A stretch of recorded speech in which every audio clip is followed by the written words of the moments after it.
Salut à toi, c'est Hermès, ton moniteur auto-école, enseignant de la conduite et de la sécurité routière. Aujourd'hui, je te propose un examen complet du code de la route, commenté et corrigé. Allez, on perd pas de temps, on commence tout de suite. Question numéro 1.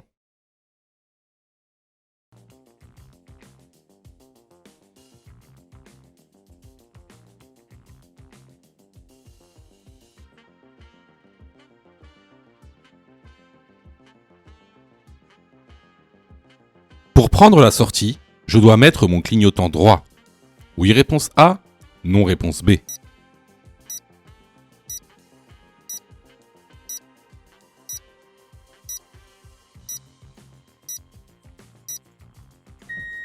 Alors, effectivement, on est sur un carrefour à sens giratoire. Donc, pour prendre la sortie, je vais devoir mettre mon clignotant droit. Cependant, c'est pas suffisant. Pour sortir du giratoire, il faut faire le contrôle gauche, c'est-à-dire rétro-gauche, angle mort gauche.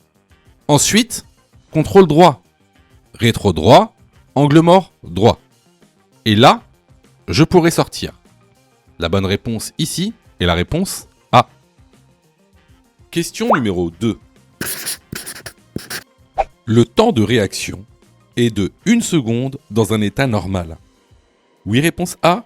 Non, réponse B.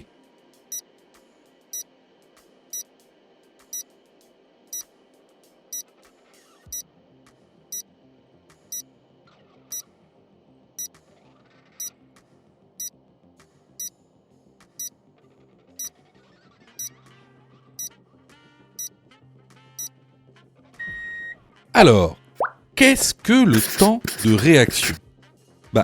Le temps de réaction, c'est le temps que vous allez mettre entre le moment où vous percevez un danger, par exemple ici le piéton, et le moment où vous allez agir, par exemple ici freiner.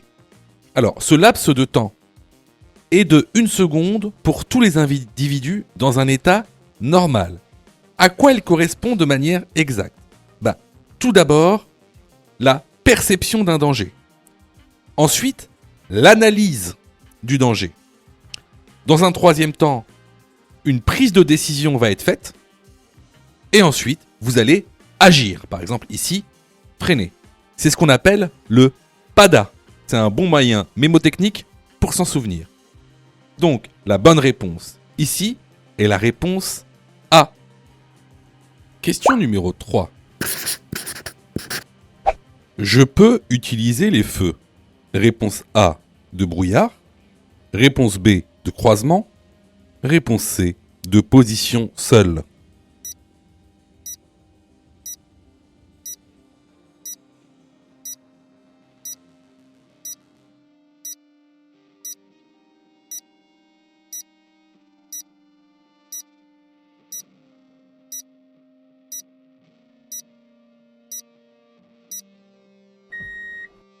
Alors ici on est partant de neige. Donc partant de neige, je peux utiliser mes feux de brouillard, avant et arrière, mes feux de croisement, mais par contre je ne peux pas utiliser mes feux de position seuls.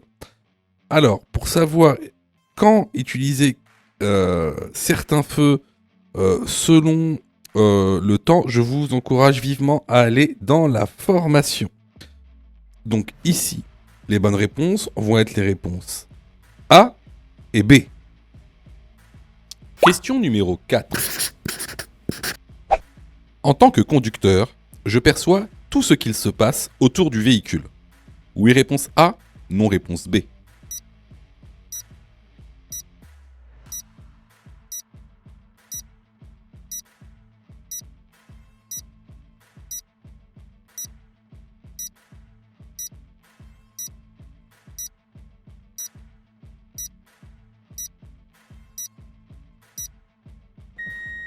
Alors, là on en vient au champ de vision d'un conducteur placé dans un véhicule.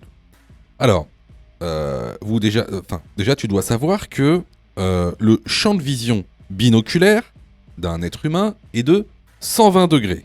Hein, contrairement à ce qu'on pense, il n'est pas de 180 degrés, mais il est bien de 120 degrés. À l'arrêt, lorsqu'il regarde tout droit. Hein, parce qu'effectivement, le champ de vision se rétrécit avec la vitesse. Mais à l'arrêt, il est de 120 degrés. Alors, là, ce que tu vois donc en vert, c'est le champ de vision avant. Alors, c'est pas totalement ça. Parce que vous voyez, il y a des traverses dans l'habitacle, à gauche et à droite, qui vont obstruer le champ de vision avant. Voilà. Donc ça va constituer des angles morts, on va dire, avant, gauche et droite. Alors, à l'arrière, derrière les 120 degrés, normalement, il ne voit rien. Cependant, on a des éléments qui vont nous permettre, en fait, d'agrandir notre champ de vision de manière, on va dire, artificielle, grâce au rétroviseur, c'est-à-dire grâce au miroir. Alors, on va tout d'abord avoir le rétroviseur intérieur, qui va, lui, augmenter notre champ de vision arrière de cette manière. Ensuite, on va avoir le rétro gauche et le rétro droit. Alors, par contre, on va avoir, si vous regardez bien, il reste des angles morts à gauche et à droite. Donc là, que j'ai mis en rouge. Donc, on voit bien que dans un véhicule, un conducteur ne peut pas tout percevoir de ce qui se passe autour de son véhicule. Donc, la bonne réponse ici va être la réponse B. Question numéro 5. Le bus risque d'empiéter sur ma voie. Oui, réponse A, non. Réponse B.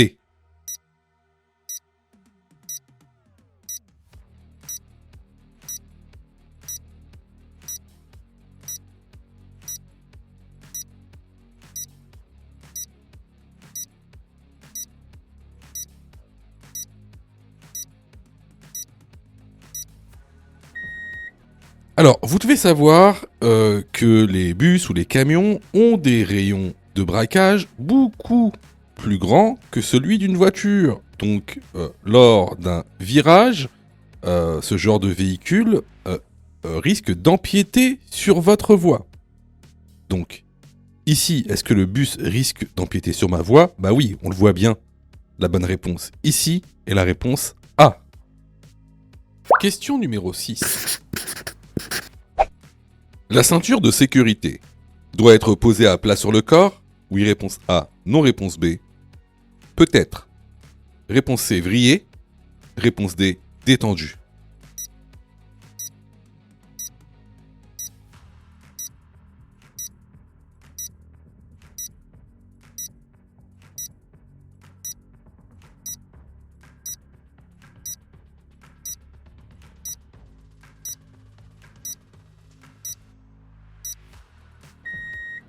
Alors, la ceinture de sécurité doit toujours être posée à plat sur le corps. Donc, épaules, torse, hanche. Elle ne doit pas être vrillée ni détendue. La bonne réponse ici est la réponse A. Question numéro 7. Je sors de mon stationnement. Je dois. Réponse A. Contrôler derrière moi seulement. Réponse B. Contrôler devant et derrière moi. Réponse C.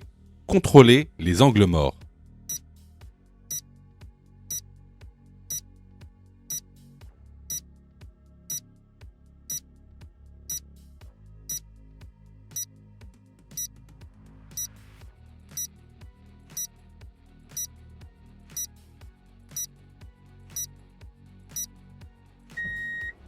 Alors ici, dans ce contexte, on a une voiture qui veut sortir de son stationnement, qui est un stationnement en créneau. Vous remarquerez que c'est une rue à double sens de circulation. On a devant nous une voiture, et si vous regardez le rétro gauche, on a une voiture aussi derrière nous. Alors, comment faire pour sortir d'un stationnement en créneau ? Tout d'abord, on va regarder ce qui se passe devant nous. Vous allez me dire, en fait, c'est pas si important ça, ce qui se passe devant nous, puisqu'on va rester sur notre fil. Oui, mais il peut se passer plein de choses devant nous. Par exemple, il peut y avoir une voiture en sens inverse qui en double une autre. Ou par exemple, il peut y avoir juste devant nous une personne qui souhaite traverser la rue. Ensuite, ce qu'on va faire, c'est qu'on va regarder notre rétroviseur intérieur. Pourquoi ? Tout simplement, afin de savoir s'il n'y a pas une autre voiture derrière nous qui est garée et qui souhaite elle aussi sortir de son stationnement. Ensuite, ce qu'on va faire, c'est qu'on va regarder notre rétro extérieur. Une fois qu'il n'y aura plus personne sur le rétro, on fera notre contrôle d'angle mort, puis on mettra notre clignotant, et là, on pourra sortir d'un autre stationnement. Donc, ici, les bonnes réponses sont les réponses B et C. Question numéro 8. Après un accident, l'autre automobiliste refuse de remplir le constat. A. Je l'oblige. B. Je note sa plaque d'immatriculation.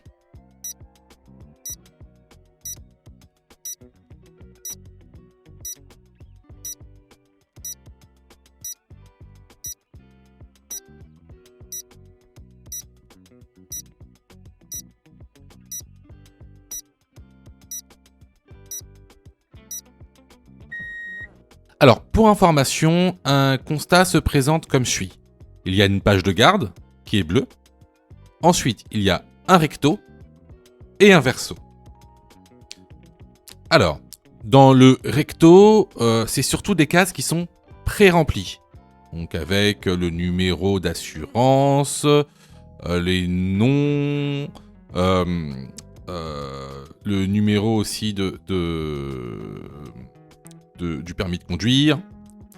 Et au verso, il y a plusieurs informations, notamment on peut mettre des observations et des remarques.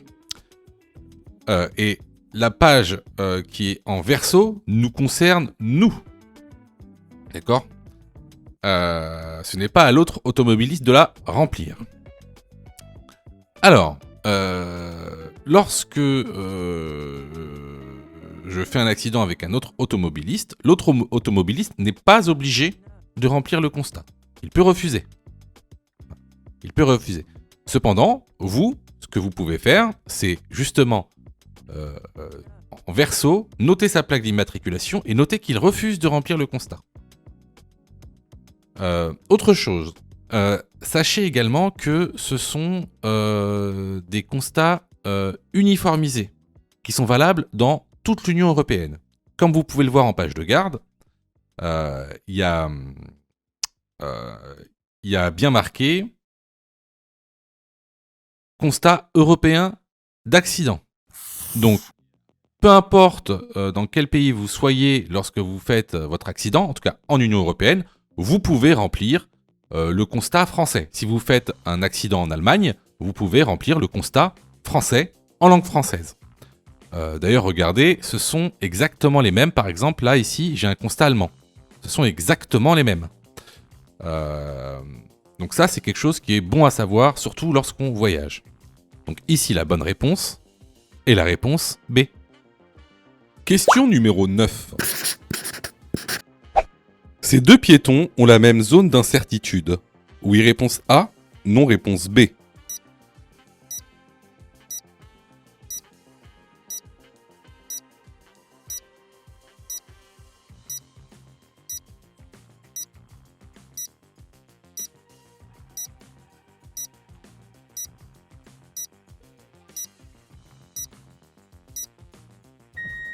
Alors ici, on a à gauche une personne, on va dire, plutôt âgée, et à droite, une personne plutôt jeune. Donc ce sont deux usagers de type différents, avec des zones d'incertitude, donc différentes. La bonne réponse ici est la réponse B. Question numéro 10. Ce panneau indique un passage piéton. Oui, réponse A. Non, réponse B.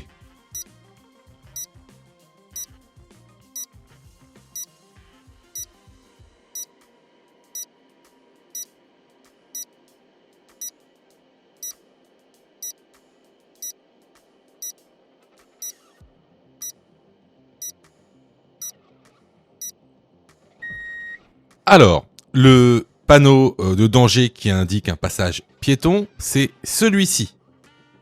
Alors que le panneau qu'il y a sur la photo, c'est celui-ci. Et ce panneau-là indique un endroit fréquenté par des enfants. Donc, ici, la bonne réponse est la réponse B. Question numéro 11. J'arrive dans une intersection sur laquelle la circulation est à l'arrêt. A. Je ralentis. B. J'accélère.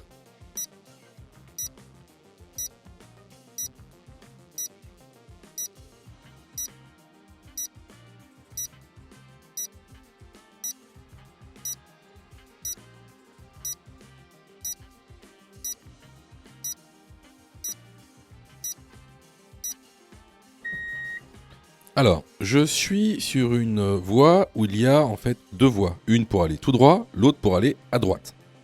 Mon véhicule, moi, il est situé donc sur la voie de gauche. Donc moi, je vais tout droit. Seulement, on s'aperçoit qu'à l'intersection, on a un véhicule noir qui est à l'arrêt. Et en plus, on a une moto qui va tourner à droite. Et en plus, on sait qu'elle va tourner parce que la moto est penchée. Donc, dans ce cas-là, je ralentis. La bonne réponse est la réponse A. Question numéro 12. Ce véhicule est équipé du système de surveillance de l'angle mort. Oui, réponse A. Non, réponse B.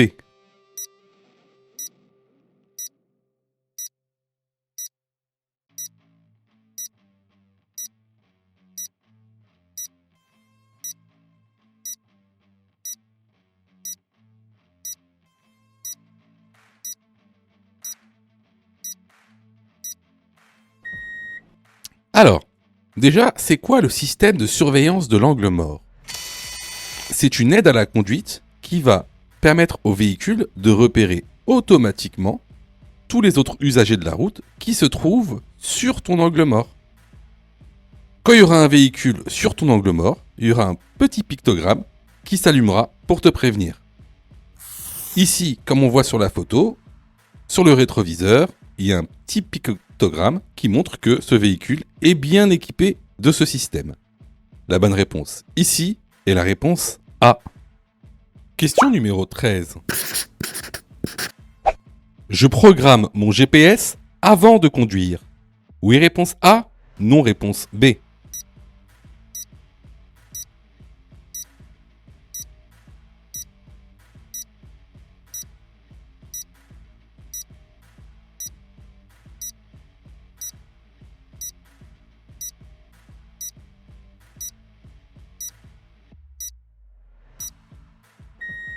Alors effectivement, il ne faut jamais programmer son GPS pendant la conduite. On le programme avant de démarrer le véhicule, avant son trajet. La bonne réponse ici est la réponse A. Sais-tu que Mon Code de la route est aussi une plateforme pédagogique qui te permet de passer ton examen du code à partir de seulement 9,90 €. Et on a même conçu, spécialement pour toi, un programme qui te permet d'obtenir ton code en un temps record. C'est le programme Mon Code en 10 jours. Avec un calendrier de révision personnalisé, un contenu pédagogique par thème conforme à la nouvelle réforme, des nombreux tests d'examen blanc issus de l'examen officiel, accessible sur smartphone, tablette et PC durant 1 an et en accès illimité. Et surtout, cette formation est 100% remboursée en cas d'échec à l'examen. Alors, si tu souhaites obtenir ton code du premier coup sans te ruiner et sans risque, rejoins notre programme en cliquant sur le lien en description de la vidéo. Pour ça, tu as juste à cliquer sur le lien en description et à choisir ta formule. Question numéro 14.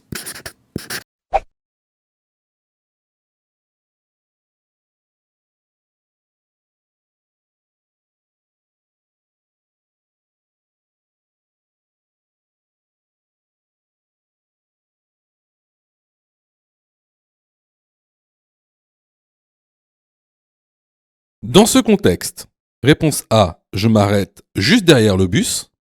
Réponse B, je m'arrête avant le passage piéton.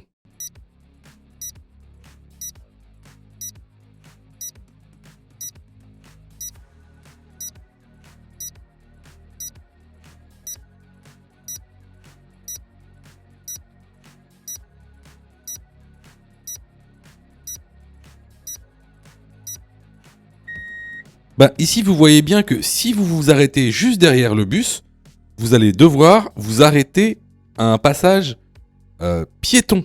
Or, il est totalement interdit de s'arrêter et de stationner à un passage piéton, même quand il y a de la circulation. Hein, c'est un refus de priorité, donc c'est 6 points en moins, 135 € d'amende. Donc ici, bien sûr, je m'arrête avant le passage piéton. La bonne réponse ici est la réponse B. Question numéro 15. La voiture rouge est bien garée. Oui, réponse A. Non, réponse B.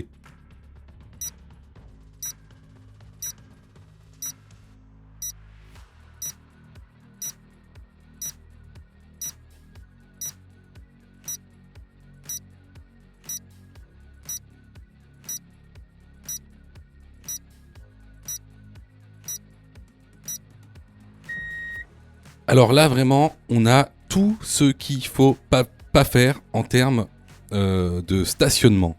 Alors, pour information, vous devez savoir qu'il y a différents types de stationnement.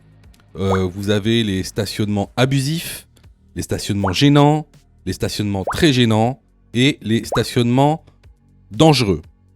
Donc, encore une fois, hein, je vous recommande vivement d'aller dans la formation pour connaître ces 4 types de stationnement, car il y a souvent des questions dans le nouveau examen du code de la route. Alors ici, on a affaire à un stationnement très gênant. En fait, on a affaire à 3 stationnements très gênants.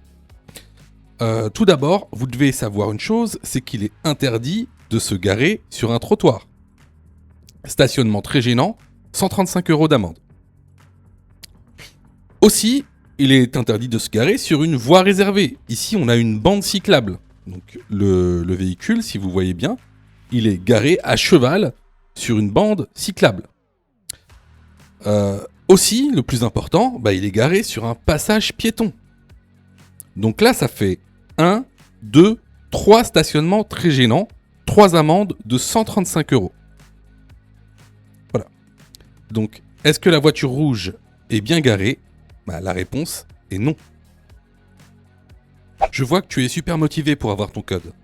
Alors, soutiens la chaîne en t'abonnant et surtout en activant les notifications afin d'être prévenu des dernières vidéos mises en ligne. Question numéro 16. Si je suis fatigué, réponse A, j'augmente mes distances de sécurité. Réponse B, je m'arrête dès que possible. Réponse C, j'augmente mon allure pour arriver plus vite à destination.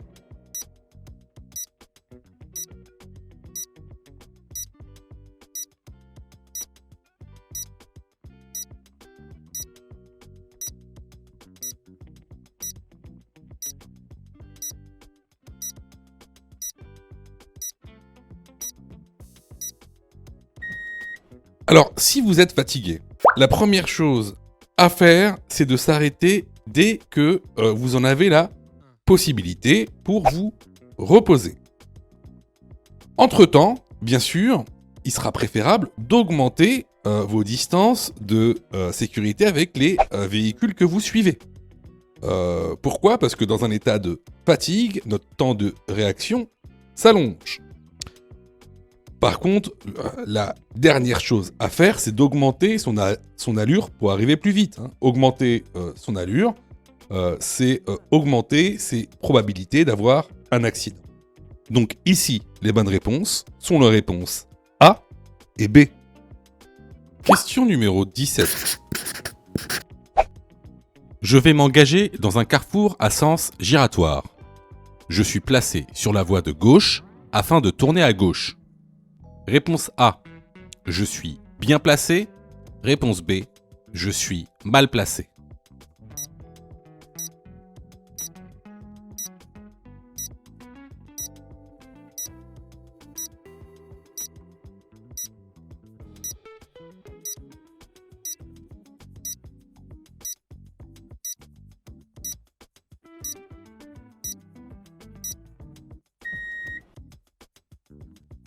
Alors, effectivement, là on rentre dans un carrefour à sens giratoire. Donc la question qui est posée, c'est je suis placé à gauche. Pour pouvoir tourner à gauche au sens giratoire, est-ce que je suis bien placé? Alors, il faut que vous sachiez qu'il y a des procédures à suivre lorsqu'on prend un carrefour à sens giratoire. Il y a donc 4 procédures, car 4 possibilités. La première est la procédure pour tourner à droite. Ensuite, la procédure pour aller tout droit. La procédure pour aller à gauche. Et la procédure pour faire demi-tour. Chacune de ces procédures est différente. Donc, pour savoir si on est bien placé, on va regarder la procédure pour tourner à gauche. Procédure pour tourner à gauche dans un carrefour à sens giratoire. Tout d'abord, on se met sur la voie de gauche. Une fois arrivé au marquage au sol du céder le passage, je m'assure qu'il n'y a personne dans le sens giratoire, car je dois céder le passage au véhicule venant de gauche. Je m'engage dans le sens giratoire en prenant la voie de gauche du sens giratoire. Une fois arrivé à la portion qui clignote, je vais commencer à m'engager sur la voie de droite du sens giratoire. Avant ça, comme je change de voie, j'effectue mes contrôles. Rétroviseur droit, puis angle mort droit. S'il n'y a personne sur cette voie, je mets mon clignotant, je m'engage sur la voie de droite du sens giratoire. Une fois arrivé dans la rue dans laquelle je veux tourner, encore une fois, je dois effectuer 2 contrôles. Tout d'abord, le contrôle à gauche, pour m'assurer que personne va venir me couper la trajectoire. Donc, rétro gauche plus angle mort gauche. Ensuite, contrôle droit, rétro droit plus angle mort droit. Une fois que je me suis assuré que personne ne vient à gauche ni à droite, je tourne dans la rue. Donc, est-ce que je suis bien placé pour tourner à gauche? La réponse est la réponse A. Question numéro 18. L'utilisation du téléphone au volant est autorisée? Oui, réponse A, non, réponse B. A pour effet de diminuer le temps de réaction, réponse C. D'augmenter le temps de réaction, réponse D.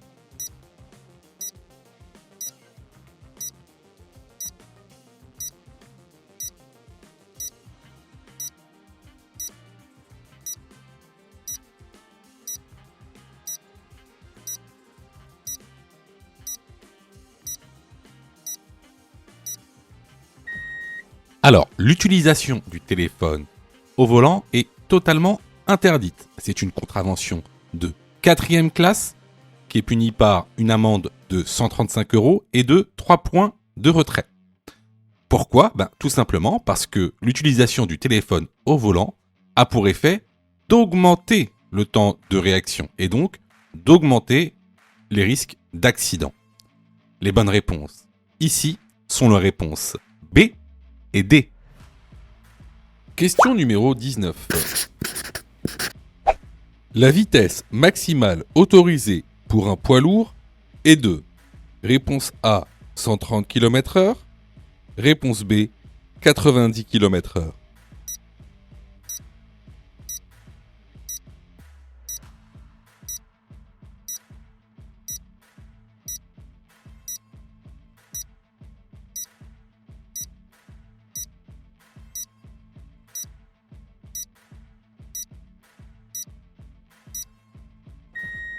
Alors, les poids lourds doivent répondre à des réglementations spécifiques en termes de poids, en termes de dimension, mais également en termes de vitesse. Donc, un poids lourd ne pourra jamais aller au-dessus de 90 km/h. Et ce, peu importe le type de route. Donc, la bonne réponse ici est la réponse B. Question numéro 20. L'utilisation du téléphone au volant constitue une infraction. Oui, réponse A, non, réponse B.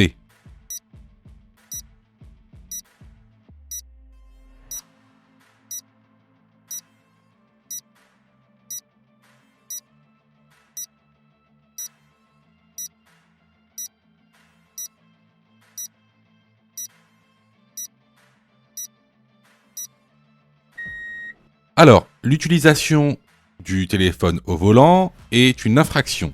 Elle constitue une contravention de 4e classe qui est punie par un retrait de 3 points et 135 € d'amende. La bonne réponse ici est la réponse A. Question numéro 21. En France, les limitations de vitesse sont de réponse A, 50 km/h en agglomération. Réponse B, 130 km/h sur autoroute. Réponse C, 120 km/h sur autoroute.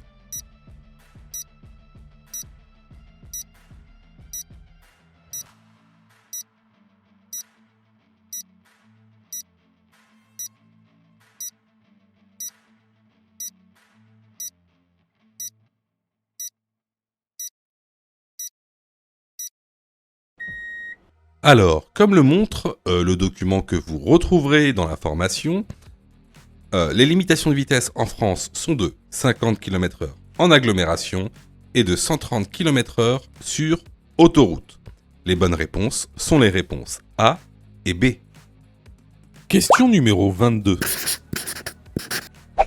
Je suis témoin d'un accident avec dommages corporels. Lorsque j'alerte les secours, je dois leur communiquer. Réponse A, l'identité de la victime. Réponse B, l'état de la victime. Réponse C, le lieu exact de l'accident.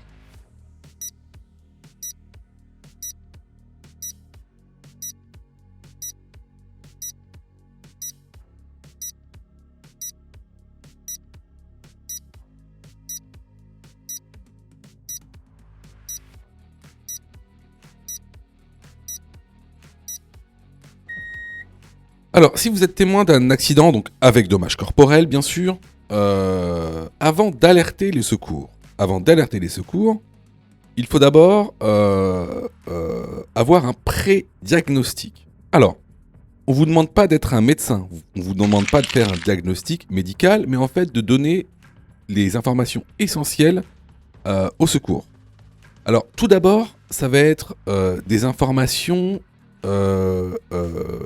pratiques. C'est-à-dire, ça va être des informations de lieu. Il faudra donner l'adresse exacte si vous êtes en agglomération. Mais si par exemple vous êtes sur une route que vous ne connaissez pas ou une autoroute, il faudra aussi donner des informations assez précises pour que les secours puissent venir rapidement. Alors par exemple, si vous êtes sur une route ou une autoroute, il faudra donner le numéro de la route ou de l'autoroute. Il faudra aussi donner le sens de circulation dans lequel vous êtes.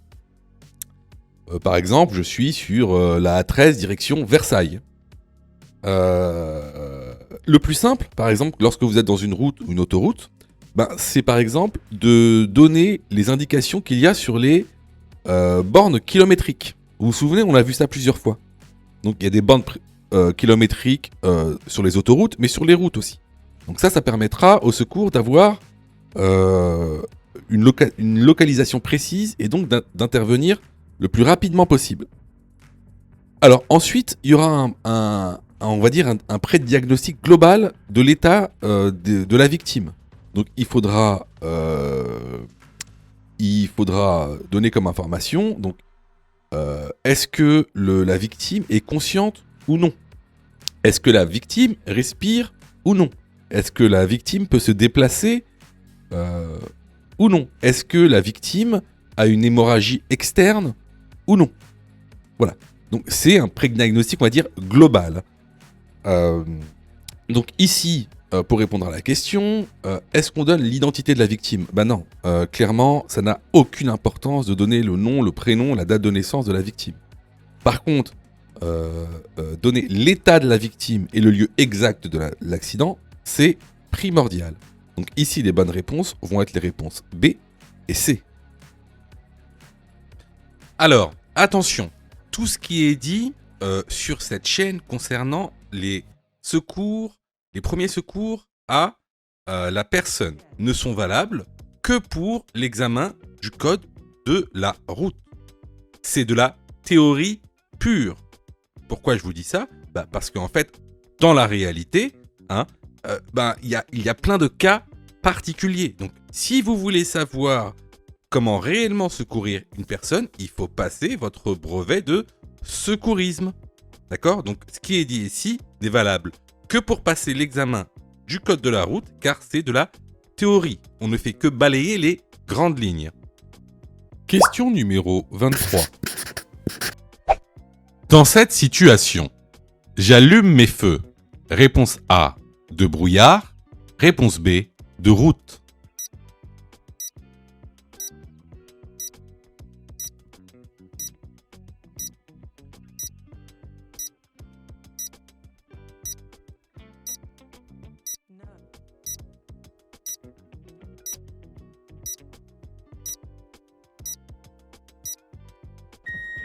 Alors ici, comme vous le voyez, il y a du brouillard. Donc ici, j'allume mes feux de brouillard. Surtout, je n'allume pas mes feux de route car je risque d'éblouir les autres usagers de la route. Donc la bonne réponse ici est la réponse A. Question numéro 24. L'indice le plus important est réponse A, l'indice A, réponse B, l'indice B. Dans ce contexte, je ralentis. Oui, réponse C, non, réponse D.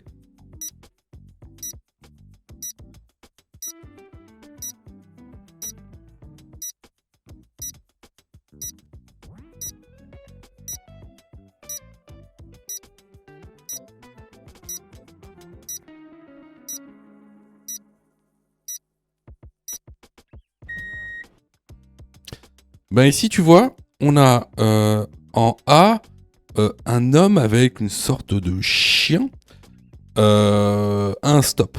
Donc déjà, cet usager vulnérable est dans un endroit inapproprié. En B, on a en fait au loin une voiture qui arrive, donc en sens inverse, qui n'est pas sur notre voie. Donc ici, en fait, l'indice le plus important sera donc l'indice A pour deux raisons. Déjà, d'une, pour sa proximité. Et deuxièmement, parce qu'on a un usager vulnérable, donc avec des zones d'incertitude, avec une zone d'incertitude beaucoup plus grande. Ensuite, dans ce contexte, qu'est-ce que je fais? Est-ce que je ralentis?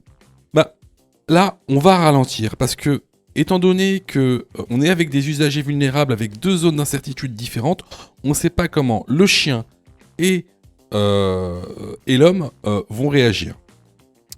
Donc ici, les bonnes réponses sont les réponses A et C. Les vidéos sont totalement gratuites, donc abonne-toi pour aider la chaîne et surtout, active les notifications pour être prévenu des dernières vidéos et avoir ton code beaucoup plus rapidement. Question numéro 25. Ce disque me permet de stationner dans les zones bleues. Oui, réponse A. Non, réponse B. Le stationnement est alors gratuit et limité. Oui, réponse C. Non, réponse D.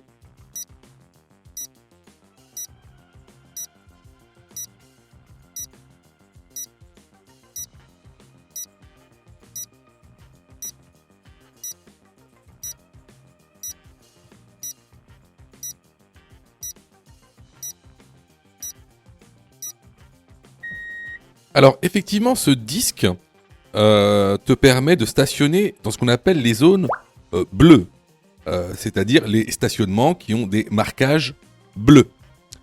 Ce disque est apposé donc sur le tableau de bord et te permet de stationner gratuitement, mais dans une période de temps limitée. Les bonnes réponses ici sont les réponses A et C. Question numéro 26. Le réservoir du liquide de frein se trouve. Réponse A en B. Réponse B en D.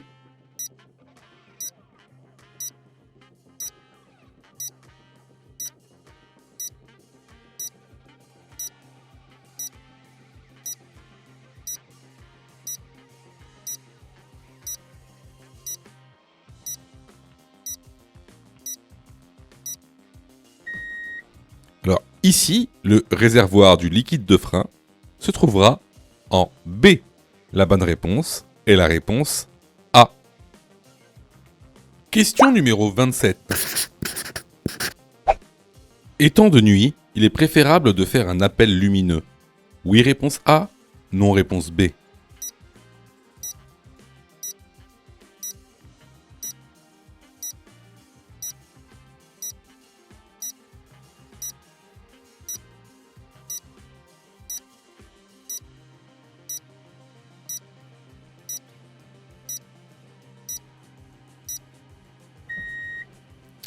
Alors là, on arrive à un stop dans une agglomération, certes de nuit, mais éclairée. Donc il est totalement inutile de faire un appel lumineux. Ici, tout le monde vous voit. Donc la bonne réponse ici est la réponse B. Question numéro 28. Je circule actuellement sur la voie de gauche. Je peux rester sur cette voie. Oui, réponse A. Non, réponse B. Je dois me déplacer sur la voie de droite. Oui, réponse C. Non, réponse D.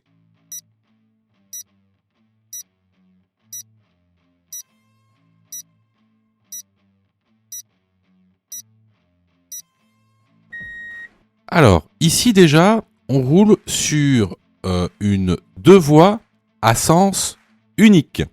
Alors, comment on le sait ? On regarde la ligne de rive gauche et on voit que c'est une ligne de rive continue. On est donc sur un sens unique sur les deux voies. Ensuite, ici, je roule sur la voie de gauche. Est-ce que j'ai le droit de rouler sur la voie de gauche ? Non. La voie de gauche, elle est faite pour dépasser. Donc ici, on n'est pas en processus de dépassement, donc on se rabat dès que possible à droite. Donc ici, les bonnes réponses sont les réponses B et C. Question numéro 29. J'ai la priorité, donc je dépasse le tracteur. Oui, réponse A. Non, réponse B.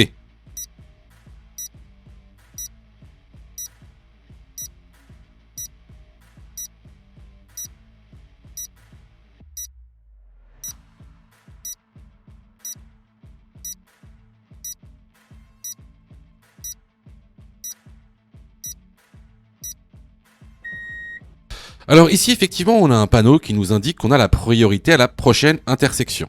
On a en face de nous un véhicule lent. Cependant, vous voyez là, il y a deux choses en fait. Il y a une petite camionnette jaune qui arrive à une intersection. Et comment on sait que c'est une intersection ? Il y a une balise. Vous voyez la balise blanche avec le trait rouge ? Ça, c'est une balise d'intersection.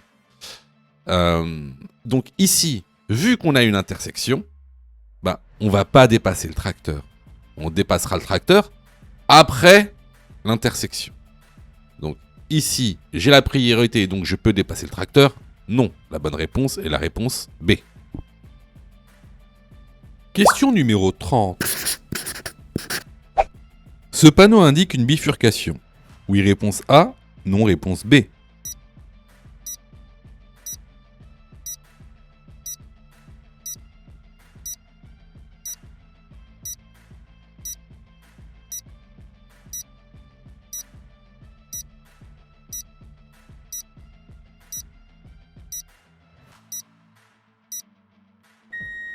Alors là, c'est une question très facile qu'on a vue plusieurs fois dans les tests YouTube. Donc effectivement, ici, on est sur une bifurcation. Donc la bonne réponse ici est la réponse A. Question numéro 31. La présentation du permis de conduire lors d'un contrôle de police est obligatoire. Oui, réponse A. Non, réponse B.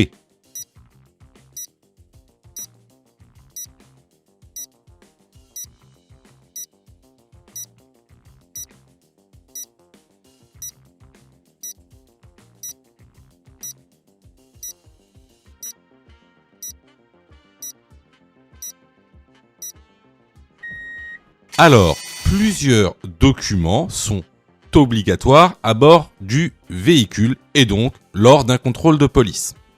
Tout d'abord, vous avez le permis de conduire. Ensuite, vous avez une preuve du contrôle technique. Ça peut être soit la vignette que vous collez sur le certificat d'immatriculation ou la vignette sur le pare-brise. Et enfin, le certificat d'immatriculation. Alors, je sais que beaucoup d'entre vous vont dire « Ah, bah, t'as oublié quelque chose, hein, et l'assurance alors ?» Alors, non, l'assurance n'est pas obligatoire lors d'un contrôle de police depuis avril 2024. Donc, pour en savoir plus, je vous conseille d'aller dans la formation. Donc ici, est-ce que la présentation du permis de conduire est obligatoire lors d'un contrôle de police ? La bonne réponse est la réponse A. Question numéro 32. Les ceintures de sécurité sont obligatoires seulement à l'arrière ? Oui, réponse A. Non, réponse B. Ont une résistance de 3 tonnes ? Oui, réponse C. Non, réponse D.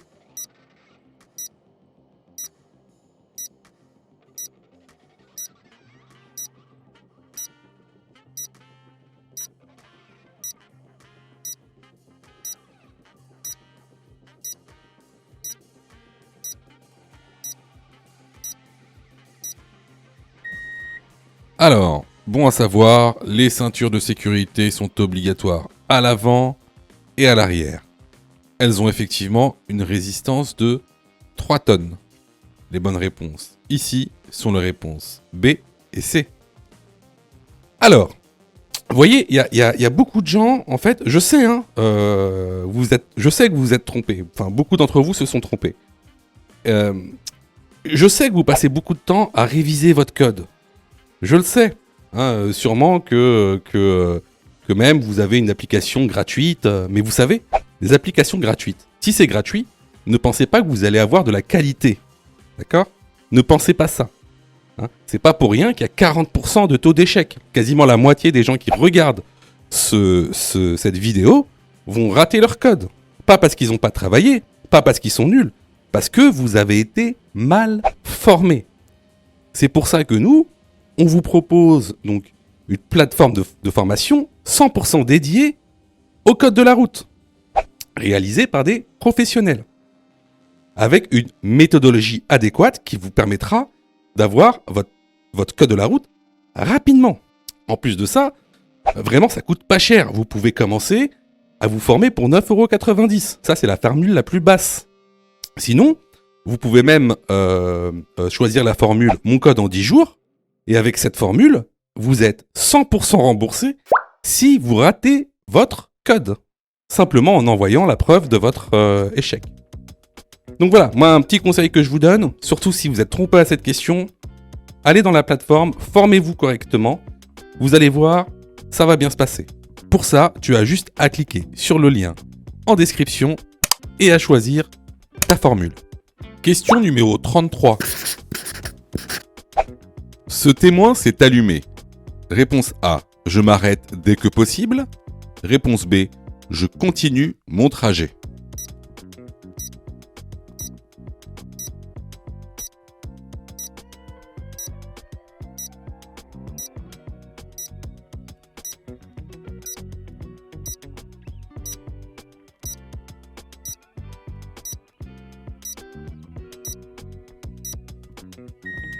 Alors, ce témoin indique donc une surchauffe du circuit de refroidissement.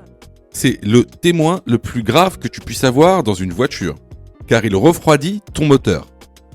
Donc, dans ce cas-là, on s'arrête dès que possible, en sécurité bien sûr. Surtout, on ne continue pas son trajet. La bonne réponse, Ici est la réponse A. Question numéro 34. Dans cette situation, réponse A, je patiente, puis je passe. Réponse B, je passe immédiatement.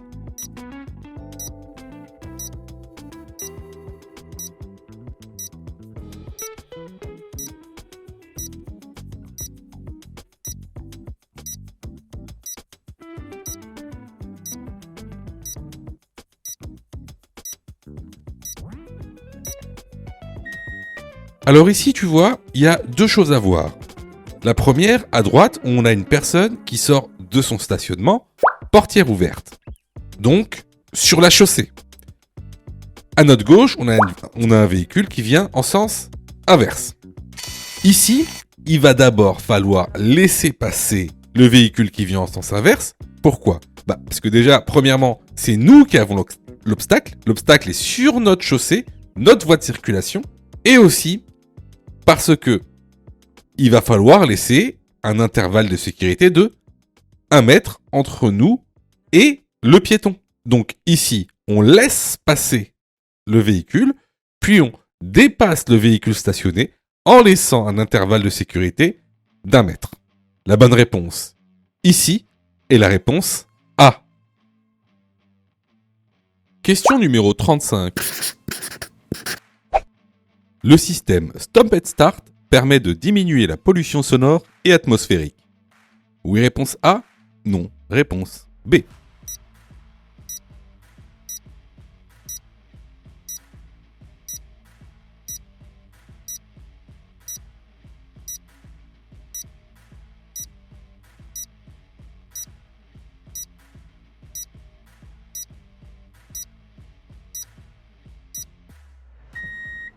Alors oui, effectivement, le système Stop and Start permet de diminuer la pollution sonore et atmosphérique. Pour en savoir plus, je vous dirige vers la formation.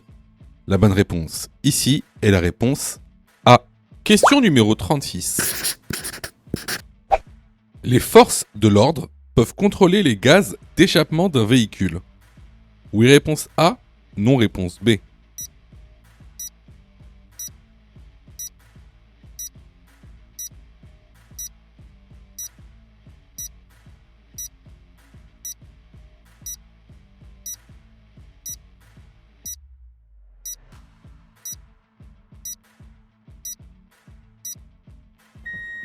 Alors, bien sûr, il y a même des brigades habilitées qui font ces contrôles-là dans le réseau routier français. Donc la bonne réponse ici est la réponse A. Question numéro 37. Des pneus sous-gonflés entraînent une surconsommation de carburant. Oui, réponse A. Non, réponse B. La pression doit être vérifiée. Réponse C, tous les mois. Réponse D, avant un long trajet.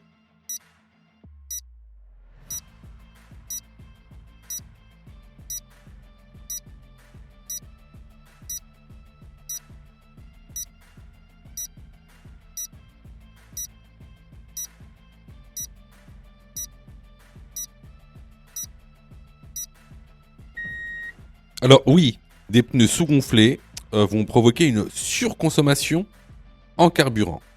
Et les pneus doivent être vérifiés une fois par mois et avant un long trajet. Les bonnes réponses ici sont les réponses A, C et D. Si tu aimes le contenu, alors prends quelques secondes pour liker la vidéo. C'est très important. Cela nous permet d'être mieux référencés et donc de te présenter encore plus de vidéos pour que tu puisses obtenir ton code le plus rapidement possible. Question numéro 38. La voie de stockage est réservée aux véhicules qui tournent à gauche. Oui, réponse A. Non, réponse B.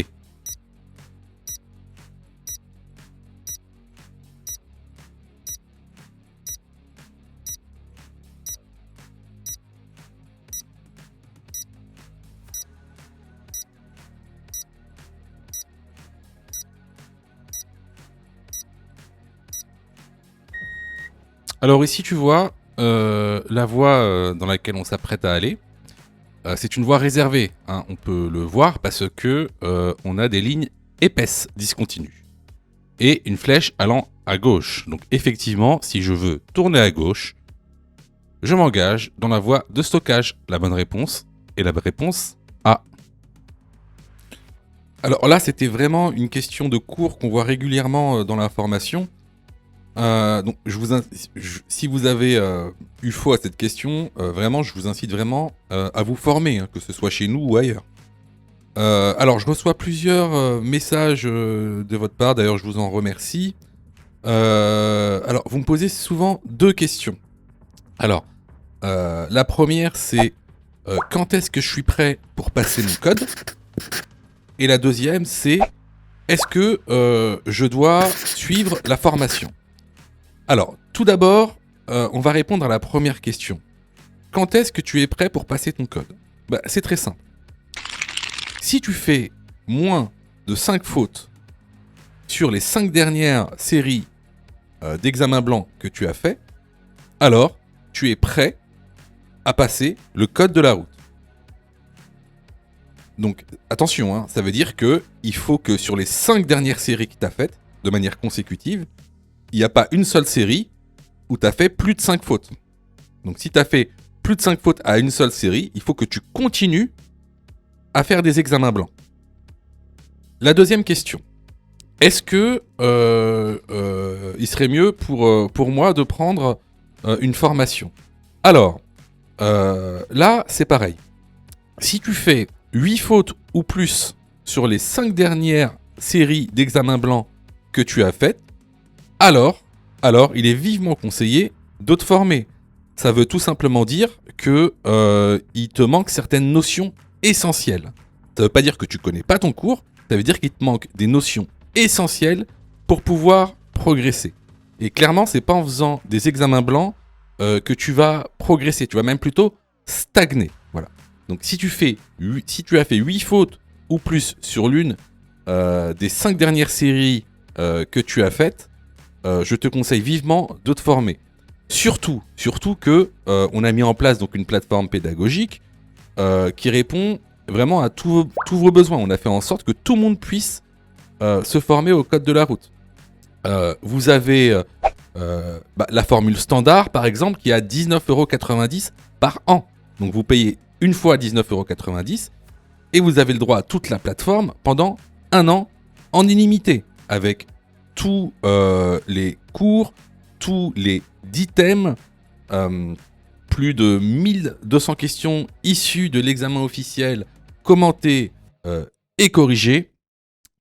Vous avez pour ceux, par exemple, qui veulent passer leur code rapidement, la formule à mon code en 10 jours, pour passer son code en 10 jours, qui est à 39,90 € par an, en illimité. Et en plus, si vous ratez votre code, eh ben vous êtes 100% remboursé, seulement en envoyant votre preuve d'échec. Sinon, pour ceux qui le souhaitent, vous avez la plus petite formule, la formule basique, qui est à 9,90 € par semaine. Celle-ci, c'est une formule qui est hebdomadaire, qui en général est réservée à ceux qui ont déjà passé leur code et qui ont échoué. C'est une sorte de remise à niveau. Donc, vraiment, il y en a pour tous les besoins et il y en a aussi pour tous les prix. Et c'est vraiment pas cher. Ce serait bête de rater son code alors que vous auriez pu vous former pour 9,90 €. Pour ça, tu as juste à cliquer sur le lien en description et à choisir ta formule. Question numéro 39. Le régulateur de vitesse adaptative permet de maintenir sa trajectoire en cas d'évitement d'un obstacle. Oui, réponse A, non, réponse B. Permet de maintenir une distance de sécurité en modulant la vitesse du véhicule. Oui, réponse C, non, réponse D.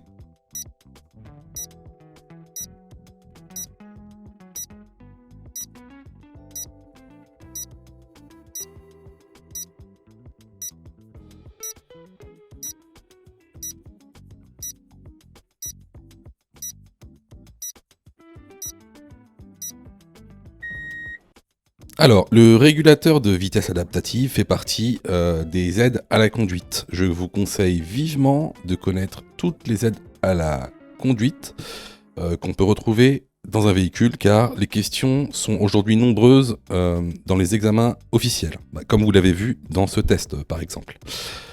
Donc le régulateur de vitesse adaptative permet en fait de conserver une distance de sécurité réglementaire avec le véhicule que l'on suit, notamment en modulant automatiquement la vitesse du véhicule. Donc les bonnes réponses sont les réponses B et C. Question numéro 40. Dans le cas numéro 1, le piéton a la priorité. Oui, réponse A. Non, réponse B. Dans le cas numéro 2, le véhicule a la priorité. Oui, réponse C. Non, réponse D.